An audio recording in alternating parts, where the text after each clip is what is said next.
Hello and welcome back to Seahawk Central. I'm Stephanie Rodriguez. And I'm Dylan Thompson, and we are proud to be the central spot for all things news and sports. Today we'll give you a rundown of a statement from Wilmington Police Department about campus safety, a Hispanic Heritage Month celebration, and Parents Weekend festivities. We'd love to welcome some new faces, and I'll kick things off with Ava Cugino for more on what Wilmington PD had to say about campus safety.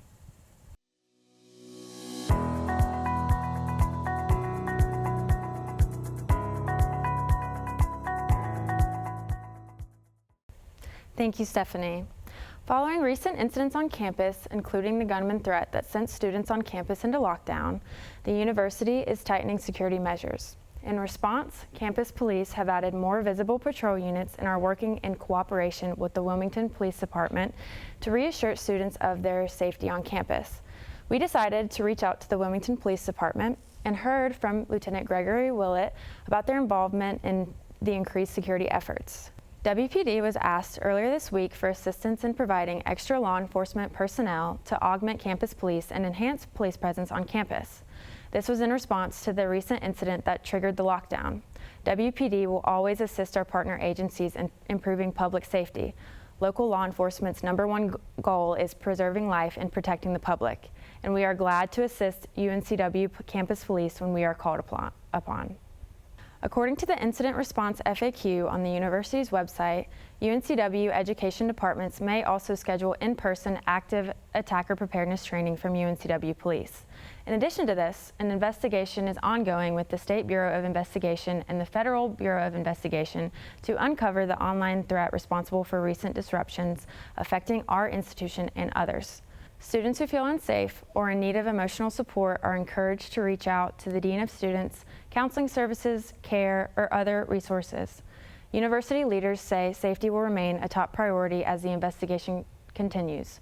For now, students are encouraged to stay alert and report anything suspicious by contacting University Police at 910-962-2222.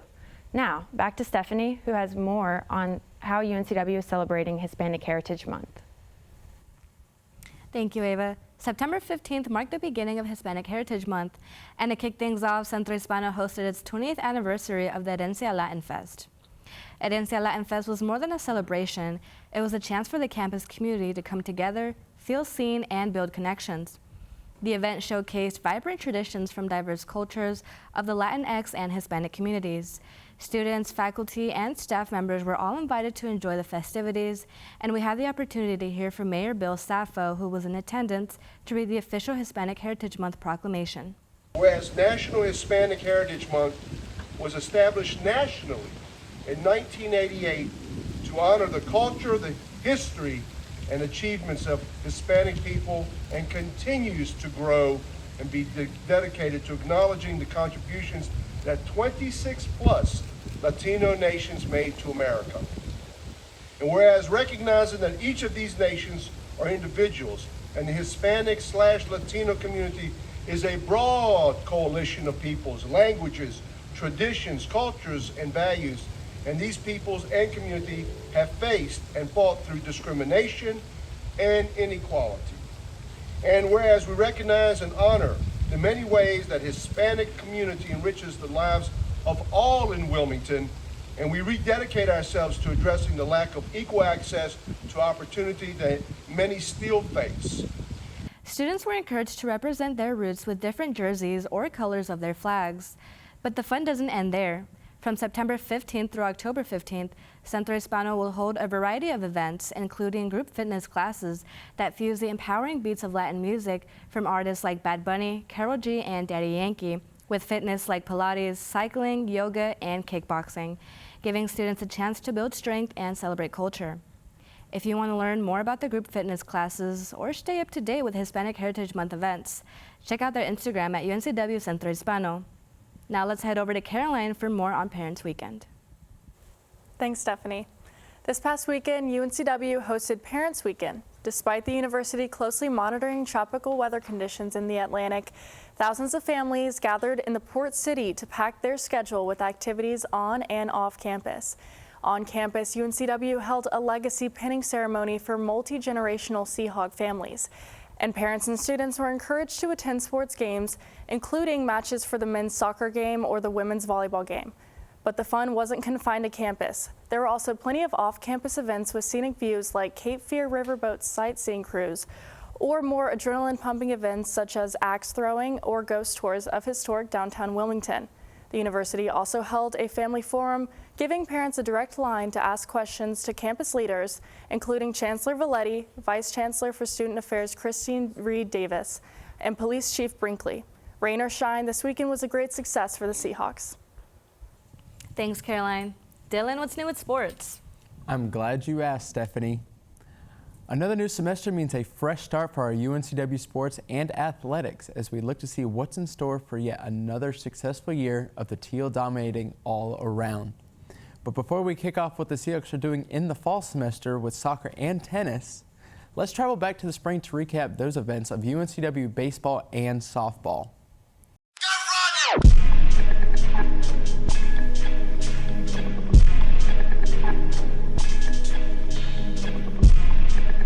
To kick things off, let's swing over to the Lady Seahawks in softball, where they capped off their season with a 28-22 record, with 14 of those wins coming from the CAA conference alone. Seahawks softball closed the season with a 3-game conference sweep against Hampton, with one of those senior day victories for the Teal. A huge thank you to the seniors on this team for their dedication, support, and leadership throughout the season, and wish the best of luck to you. We also wish the best of luck to new and returning Seahawks for the new season with new opportunities ahead.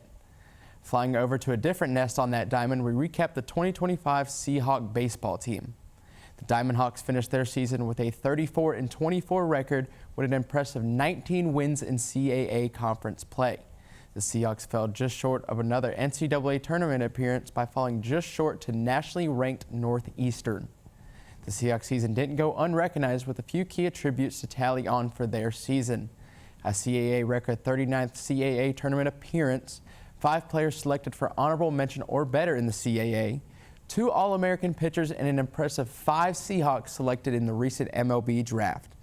We look forward to seeing what the Diamond Hawks have in store for the upcoming year as the offseason work for both programs have already begun. Speaking of the upcoming year, a few sports have started their journey kicking off the 2025-2026 season. Let's send it over to Marie, who's got us covered on the latest with our UNCW soccer teams. Thanks, Dylan. UNCW soccer has been busy over the past couple of weeks. Of course, we're going to recap, but we're going to do it lightning round style. Ready, set, go. The Lady Seahawks began their season on August 14th, just 1 week before the men did, and they fell to UNC Charlotte with a score of 0-2. Both teams played in week 2, with the men's team beginning on August 21st when UMBC shut them out with a score of 2-0. The women, however, went undefeated, beating UNC Greensboro with a score of 3-2 and beating Coastal Carolina with a score of 2-1. The men traveled to Statesboro, Georgia for week 3, where they faced Georgia Southern with a 0-0 tie.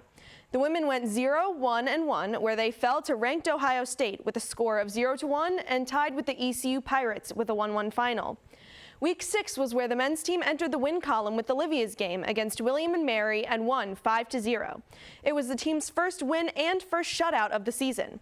Week 7 is where soccer faced some ranked play yet again when our men traveled to Winston-Salem and took on number 1 Wake Forest, where they tied 3-3.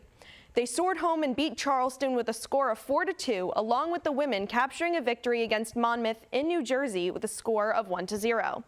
To get us back on track with UNCW soccer, this week it was the women's turn to take on the College of Charleston, flying into the win column with a score of 3-2. The women currently have a record of 7-3-1, while the men sit at a record of 3-3-2. The men's next game is at home on October 1st against ACC-ranked NC State, while the women will travel to Elon on October 2nd to take on the Phoenixes. Soccer wasn't the only sport going on this week. What's new with tennis, Callie? Thanks, Marie. Over the weekend, UNCW women's tennis turned heads at the Blue and Gold Invitational held at the U.S. Naval Academy in Annapolis, Maryland.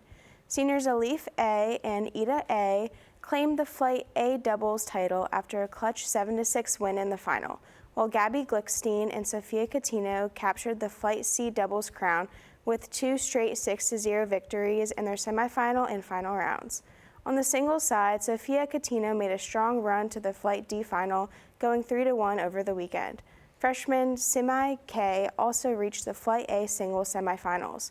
While the Seahawks fell short in the CAA quarterfinals against Charleston, the doubles and singles performances gave the team momentum heading into the rest of the season. That's all for the updates on UNCW women's tennis. Dylan? Thank you, and way to keep us informed on our current UNCW sporting events. Well, that wraps up this week's episode of Seahawk Central. If you have any newsworthy stories, email us at seahawkcentralnews@gmail.com. And make sure to stay up to date with all UNCW sports by following at Seahawk Central Sports_UNCW for updates and future exclusive content for the 2025-2026 year. I'm Dylan Thompson with sports. And I'm Stephanie Rodriguez with your news. We'll see you next week.